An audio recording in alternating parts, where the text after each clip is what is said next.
To be honest with you, I'll probably be rolling up during it. Hell no, shoot, bro. You good, do your thing. Be you, man. What's good, y'all? It's your boy J.Brock. It's Clap It Up LA. You know what I'm saying?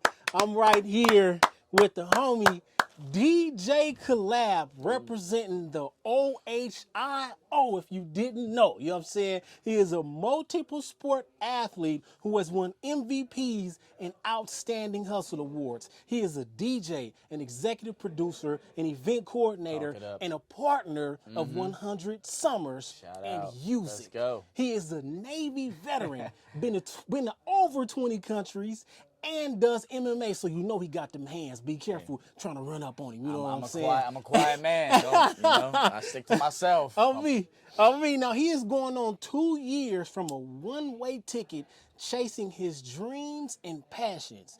DJ Collab is thriving and is only getting better from here. Man. How you doing today, bro? Man, I'm doing good, bro. How about yourself, man? Man, I'm blessed. I'm so happy to be here with you. I had to be on here. I had to be because it's just filled with positivity and motivation. And man, if you need to follow this guy. If you subscribe to the YouTube, do what you need to do, man. Because he definitely puts the work in for sure. On everything, and as you can see this picture right here, rest in peace, Nipsey Hussle. Gotta you know what I'm saying? showcase that. On a mission, your worst enemy is idle time. So speak on that. You on a mission. I'm on a big mission. How much idle time does DJ Collab have? None.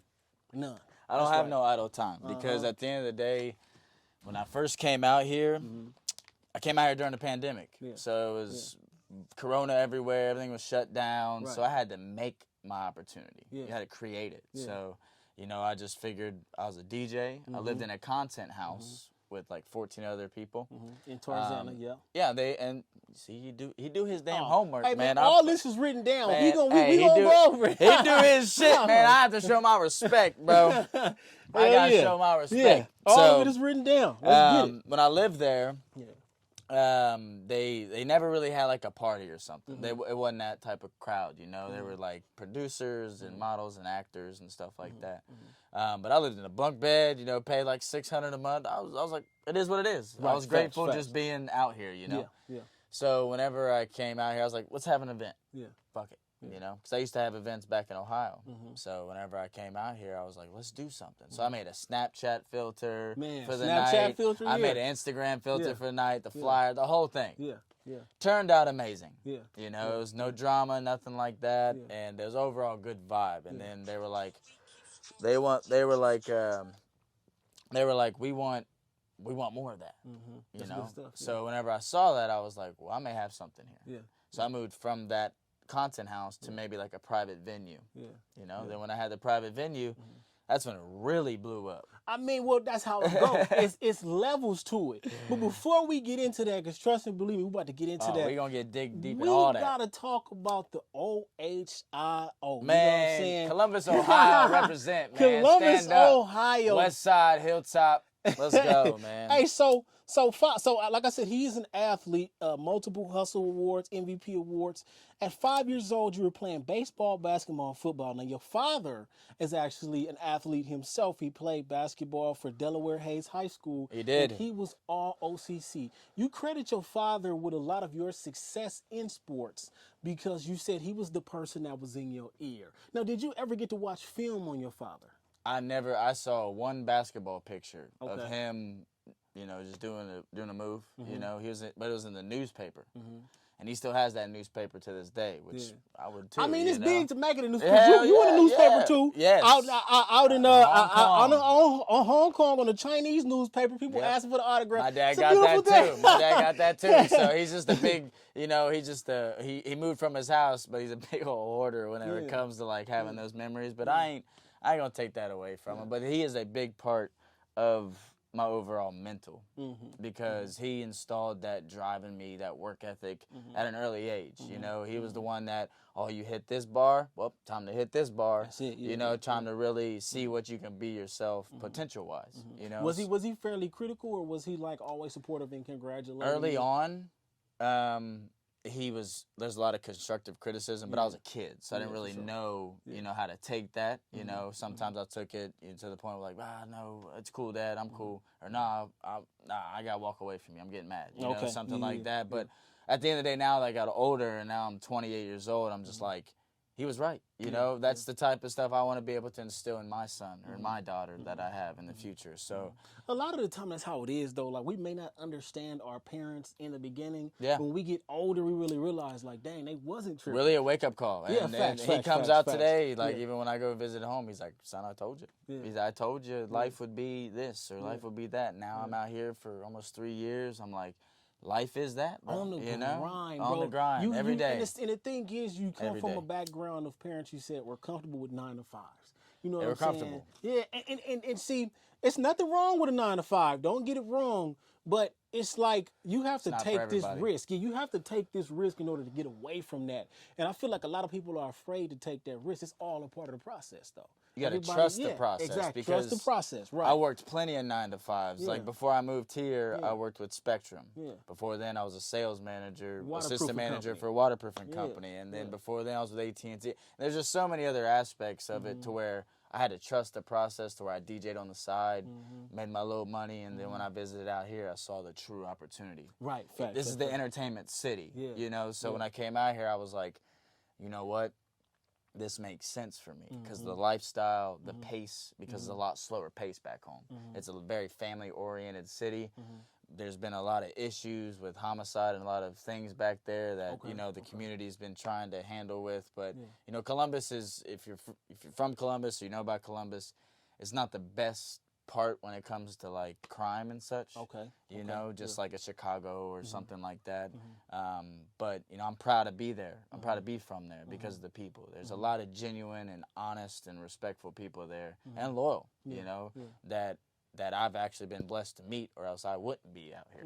Okay, now what are some of the biggest differences you notice from coming from Ohio to here? Like, what are some of the things you notice as far as like an everyday lifestyle, besides it being kind of slow paced? This is definitely different than the 9 to 5. And in Ohio, you get your, you know, you get your white picket fence, your 9 to 5. Mom's home at 6, dad's home later on, you know, or mom's work at home. You know, when you go out to the club, you meet somebody that works at Honda, or works at that. When you go out here, you don't meet those type of people. It's rare. You meet a model, you meet an actor, you meet an inspiring DJ or something like that along those lines, or a rapper. You know, a lot of artists. There's 14 million people in LA. There's so much diversity. That's a lot of people. Literally, That's a lot of 14 million people here. in LA, and there's 1 million in Columbus. So, so that tells me that gives me a 13 times chance of my dream. So whenever I came back to Ohio and I was sitting down and I was, you know, contemplating by myself, you know, in silence, just really thinking what should be my next move in life. That was it, man. I just made that mental click, and I just like, nothing can stop me.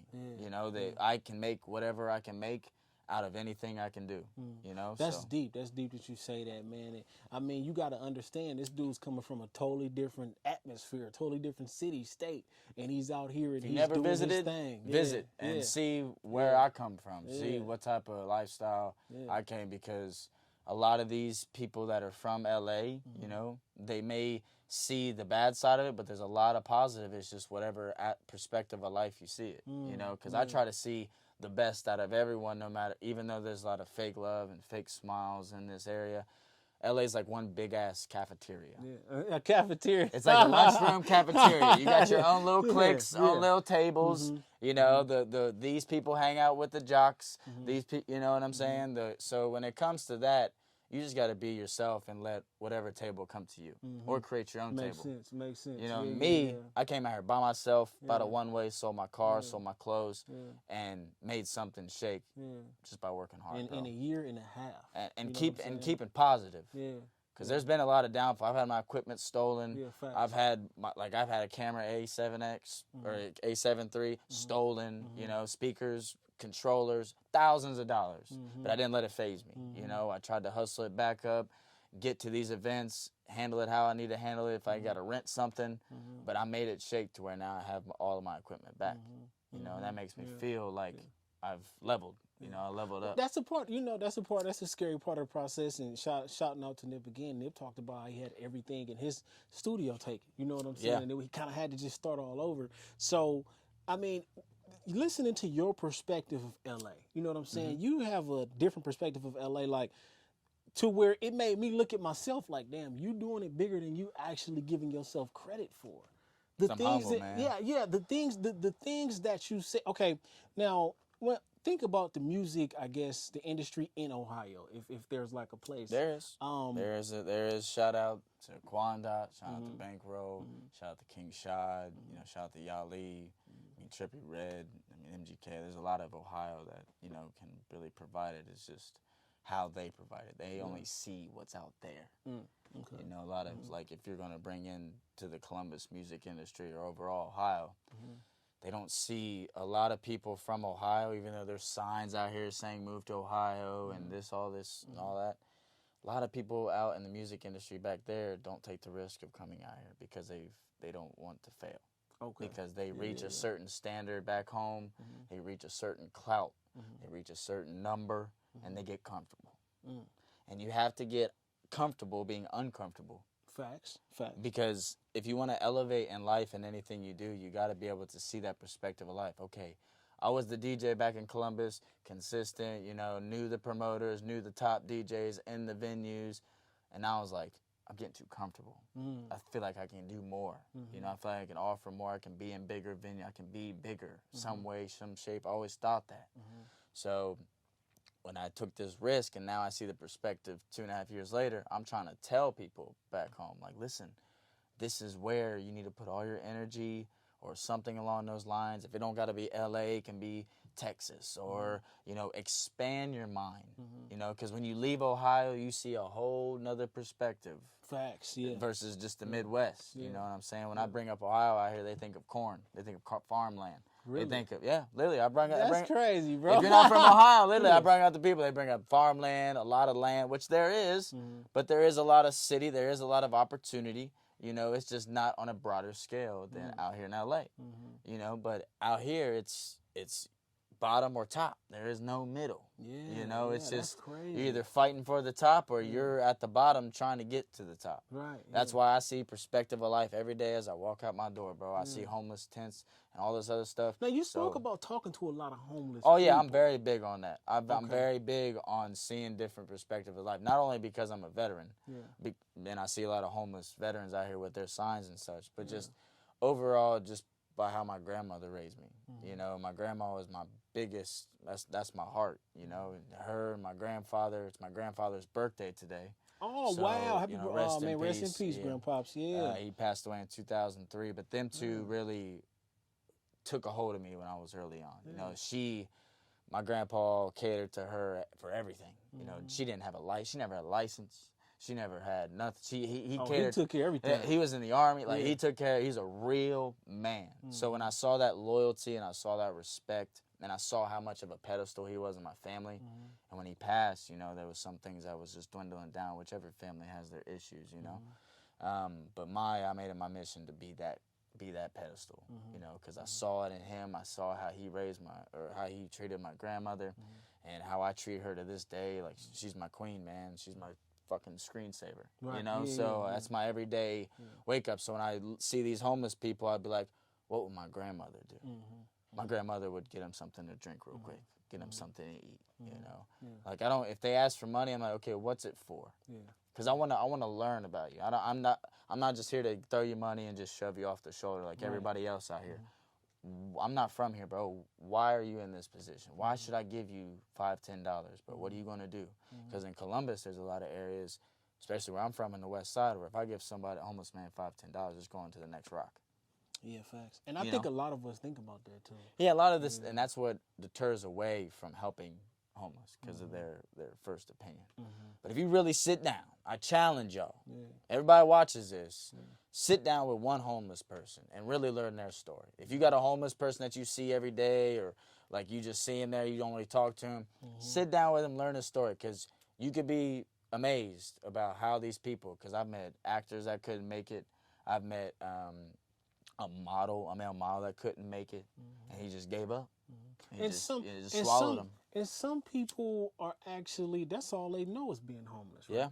Yeah. Literally. Because we can look at it or they're and be comfortable like, with it. There is people that I mean, I've never met really somebody like that, but I've seen it on like other like Vice documentaries and such. Like, there's people that just choose to be homeless. Choose to be homeless. They just Yeah. choose to be living their own way, their own lifestyle, the way they want to live. And people judge them for it, but you know what I'm saying? They bleed just like you. Yeah, facts. You know what I'm saying? You can't hate on that. If you do, then you're part of the problem. Yeah, facts. You know what? Shoot, if you don't know about Soft White Underbelly, he interviews a lot of homeless people, like people that you probably don't want to speak to on a daily basis. He interviews all of them. So make sure y'all check out Soft White Underbelly. So your grandpa, check that out myself. yeah, bro, it's a really, really good show, bro. It probably gets deep. Oh man, bro. I can only imagine because I've gotten deep. The deepest of the deepest, bro. Check out Soft White Underbelly. Now, I mean, he interviews pimps, gangbangers. There was one homeless guy. Everybody. There was one homeless guy who had been shot in the face. So this part of his face isn't showing. His whole like half his face is knocked off. Oh, shit. And he's on there and he's telling the story. So make sure y'all check out Soft White Underbelly. No, facts. Now, around the age 10 or 11, this is when your grandpa will pass away. Yeah. Okay. Yep. How much of an influence was he as far as the Army goes with you making your decision to go to the Navy? Man, that's a good question. I think at that time he was a part of it, but he wasn't the main thing. I think at that moment, like I said, I wanted to be that pedestal, but I didn't really know where to go in life after high school. You know, after high school, I was like, man, should I go to college? Should I get a career? Should I get a trade? You know, something. Because I knew I could do something. I just didn't know what I wanted to do. Just like a lot of high school students, you know, they want to do something. Then all of a sudden, 2 months later, like, yeah, I want to do this. But I made that decision because I was like, there's so many benefits after talking to my pops, talking, you know, being 18 years old. And me being an athlete, I was in tip-top shape. So I was like, there's nothing that could really, you know, affect me out there, which I was wrong. He said I was wrong. But being there, you know, seeing that and being away from my family for 2.5 months at 18, you know, that really hit me. You know, it hit me differently to where it matured me. You know, because I was around people that was making the same sacrifice either at 18 or they're 35 in the same boot camp as me, trying to better their life. But gave me different perspective. So when I came home and I saw my friends and stuff, they were like, man, you got like a different aurora to. I'm like, yeah, bro, I've seen some shit. You know, I've heard, because there's still so many people I'm friends with in the Navy that I'm friends on Facebook or I talk to on a regular. Shout out my man Teddy Westmoreland. He's that's one of my best friends, man. That's who's been with me since day one of boot camp. You know, so he knows what the fuck we've been through, so on and so forth. And he made a career out of it. You know, I got out and try to make the best of it. You know, at an early age. Facts. And you know what? My little sister went to the Navy. She was actually. I think they took her to Miami first, and then she was stationed in San Diego. But I remember she was crying. She was hurt. Like they took away the phones for a little while. Oh, they took away everything. You gotta. I don't know how it is now, but it's just you get 3 phone calls. One in the beginning to make sure you made it there safe. One in the middle, and then one at the end when you. It's real business when you get involved. Bro, what? Once you sign that dotted line, it's not like you sign your life away, but you signed your shit. Like you signed that dotted line saying you following rank, you following this, you following guidelines, and you work for the government. It's not like you just work for somebody. You are ours with the benefits. Because man. I've seen people go AWOL, so it's like. Well, see, there was some point. I guess I was hearing about people would like actually jump off the boats and basically commit suicide and stuff. Man, yeah, that's true. That is absolutely true. It's sad, but it's true. That's some shit, bro. Because they get into that, like I said, mindset to where you got to think, man. 18, 19-year-old sailor, first deployment, 8 months away from their family in the middle of the ocean, no internet, or the internet that they have is shitty and only for email purposes within the ship, or you can't call out. It's not like you grab a fucking military satellite phone. I worked for IT and communications, and I did a lot of maintenance on the ship, so in order to do that, you got to get approval from like higher ranks to be able to call out, because you can get that shit. That's some shit. But I mean, but the higher ranks are going through the same thing you going through though. Yeah, I mean, a lot of the higher ranks have a lot more authority because they've earned it. You got to think, if I'm an 18-year-old sailor 6 months in versus a chief that's 22 years in, he gonna have a lot more respect and authority make a phone call versus you know, the sailor that's just in. But it's just all a respect and rank thing. You know, it's just like the music industry, really. You know, it's like you have the captain, which is Snoop Dogg, Death Row Records, which is the ship. And then it just dwindles down by rank. Damn, bro, you know what I'm saying? But at the end of the day, you got to go through the grind, you got to go through the grit, and you got to go through it to get that respect. And this, you know, when you think about it, that requires a lot of mental toughness, homie, to really make it through there and stay there throughout the whole time. Because you got, like I said, people committing suicide. You can't talk to your family. I was flown out for my deployment. Literally, they flew me out on a helicopter out to in the middle of the ocean to my ship. I mean, was there any like, damn, I kind of want to go back home in you? Yeah, there was times when I was stationed in San Diego. I'd be in my dorm, where I'd just be alone. It hit me, it hit me sometimes. Like, fuck, bro, I want to visit. I got any leave left? Damn, I gotta wait another 4 months because you save leave every month. So like leave is like your days you can go back home. So if you go like an 8-month deployment, you have like 2 weeks you can just go back home. But it still doesn't add up because that shit hits you, and then when you get there, you don't want to go back, and then you know what I'm saying. Yeah, so it's tough as hell. It's definitely a mental toughness, and I applaud everybody that is currently serving, have served, and have defended our country and lost their lives, because it takes a lot. Not a lot of people see it. Man, not. I mean, like when I laughed, I wasn't meaning to laugh at the situation, but I just say, you know what? Big ups to everybody that's doing that, because I mean, I can't even imagine how tough that really is. You know what I'm saying? So big ups to that. Now let's talk about Franklin Heights High School. 2011, 2012, you got a picture where you were one of 4 seniors with Jared, Greg, and Dayon. My brothers, man. I don't care. One of the years you said the levee failed and you guys couldn't play sports that year. Yeah. What was that about? God damn. Man, y'all need to subscribe to this fucking channel. He doing his goddamn homework, and I can tell it was pretty rough. I never told him none of this, by the way. He got here all on his own, bro. And I can tell it's pretty rough, because when you looked at you guys' records, I'm like, oh man, they wasn't really on the winning side like that too much. Nah, we wasn't. We were strong, because sophomore year levee failed. Okay, so what's that? So levee is when all the community comes together and votes on helping the school out with, it raises taxes or whatever the case may be. Basically helping the schools. With like field renovations or something like that. Well, community said, nah, we ain't raising that. We're cool. So literally the kids had no sports for the entire year. Like football, soccer? Nothing. Baseball, no, nothing. Wow. No, we had that for the entire year. It's our sophomore year. So hella athletes that, to this day, if they stayed, they probably would have went D2 solid. Crazy. They left and went out of the schools. Yeah. So we lost a lot of talent. Yeah. So next year, junior year, guess who stuck around? Us 4. Yeah. So we're juniors.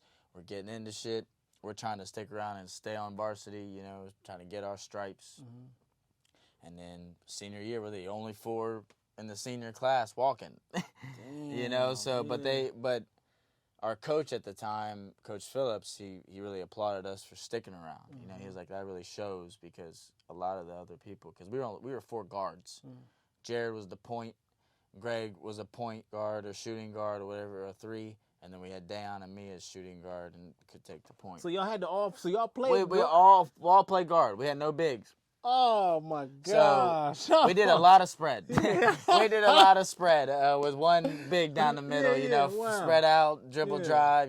Kick, do what we gotta do. Wow. But we made it work. And we made it work with the best opportunity that we have. I swear to God, if I went back in that time and we were in a smaller division or an division, we should have seen, because they put us in that division because of how many students we had in the school, not by how many athletes. Okay, so was it like a smaller division or? Like it was a higher. It was one of the, all the good ass schools was in our division. Okay. So we'd have to compete. Yeah. And we have to go like 45 minutes an hour away from school and go to this Mount Vernon and go to New Albany and go to these nicer districts. And we're just some kids from the west side of Columbus, from the hood, no mercy, pulling up to nice New Albany looking like a college campus, playing them in baseball. They got the top school, the top coaches, the top. It's like we didn't have the opportunity. I feel like if we did, all of us would have made a huge impact on the sports community, because we made it work. Don't get me wrong, bro. I made my points. I did what I did. I was locked down. I was that shit. Like I truly could compete, and I just had that heart. You know, I just like today, I just have that heart to just keep going.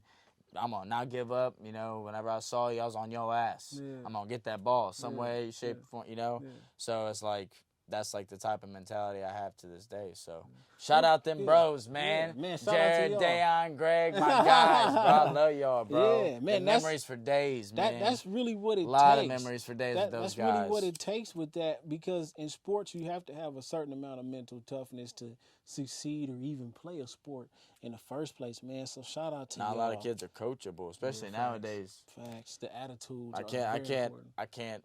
You know, I don't have no children. You know, but I just see it from my perspective. Like, there's a lot of kids. No, we nowadays. all see it. We know what you're talking about. We know exactly what you're talking about. There's a lot of perspective where it's like, damn, bro, he gonna cry. Like, let him cry if he didn't get second, if he didn't get first. Yeah. Like, have that grit and that grind. Because when I have my children, you best believe you're gonna put everything you got into whatever you put in. That's because that's how you was raised. Because that's just the way it needs to be. Like, why have shit? Like, if you. But we don't have time to.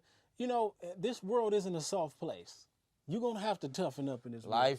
Life ain't about you. Not easy. Yeah, you can't just roll up and cry and just give up everything and think it's going to be okay, because it's not. I mean, if you're going to roll up and cry. Put me up here. If you question yourself like that, you haven't found your purpose, and you need to talk to him more. Or if you're going to roll up and cry and get up and keep fighting. Don't roll up and cry and quit. Man, you can't do that. Roll up, cry, then wipe off them tears, stand up, keep going. I'm telling you, you have a reason. You have a purpose. I'm telling you, there's many times I'm on my knees and hands talking to that man upstairs, just blessing him for every place I'm DJing, everywhere, every connection I make, these rooms I'm in, you know, especially like being blessed to meet you in Cyprus and, you know, the other creatives I've met. Like, that's the shit, me from Ohio. You know, you read it. Like, you know me. Like, that's just, you know what I'm saying? So it's like all these years later and all this time later, I'm truly blessed even to where I'm at right now. No, it's a fact. It's a fact. Being in my studio that I'm a part of, that I'm signed to, doing this podcast underneath Nipsey in LA, bro. Not a lot of people in Columbus can say that. Not a lot of people get to do that, because not a lot of people take that chance. No. Now, we got to talk about this, okay? Okay. Southwestern Career Academy, all right? Now, you are a construction tech. Yep. So he's a handyman. Now, you were placed second in cabinet building out of 55 people building your cabinet, one of the fastest times to do it. Now, you could have actually went to Shawnee State to play baseball. Yeah. I had the opportunity. My dad, you know, he had the email, the permissions, all that stuff. It just wasn't enough. Was Dad disappointed in you? Or? No, he wasn't disappointed. He was like, son, we got somebody interested. You know, they want to see you do a tryout, you know. But he just didn't think the scholarship was really worth it, because it was an hour and a half away. Yeah. You know, it was in Portsmouth, Ohio, in the middle of the sticks. Okay. So he was really looking at an opportunity perspective, you know. So that's another thing why I just chose to go the Navy route, you know, because it's just 4 years. My dad always talks about increments of 5 years. Ever since 18, boom, 24, boom. So I had 1 year, you know, 29, 30, you got to have another plan, you know. So that's why. You know, that's why I always take whatever he says, even way back when, because I have a good memory of my childhood, of, you know, everything, even memories of my family. And now, what about 7 years old at the Cleveland Indians game? Baseball. Cleveland Indians game, I got a silver. My dad bought me a silver Indians baseball. It was just a baseball wrapped in silver, and it had Indians and stuff on it. He also got, I got another ball. I believe it was a foul ball or something along those lines. And, I just really enjoyed, you know, taking that experience with my pops, you know, because to this day I take those things for granted, because there's people now that don't have a father. They don't get the experience. No, that's big. Yeah. You know, that's deep, you know, because it's real, you know, because I take those, like I go hiking with him when I go back home. You know, I try to take those little moments, because that's my dad. That's the only, you know, person, and realistically he's not even my biological father. Oh, really? So that's something you didn't. Oh, well, so, I mean, we can relate there. Because I had my stepdad. You know what I'm saying? Well, he was the one that signed my birth certificate. Okay. So that's the person that's been there since I came out the womb. Yeah. He was the person that really, you know, took care of me and really brought me in. And when I make it, No, I facts. will be Yeah. forever grateful for him. He and deserves buy him it. whatever he needs. Yeah, he deserves it. Because my dad, he passed away years ago. Okay. And I didn't know, you know.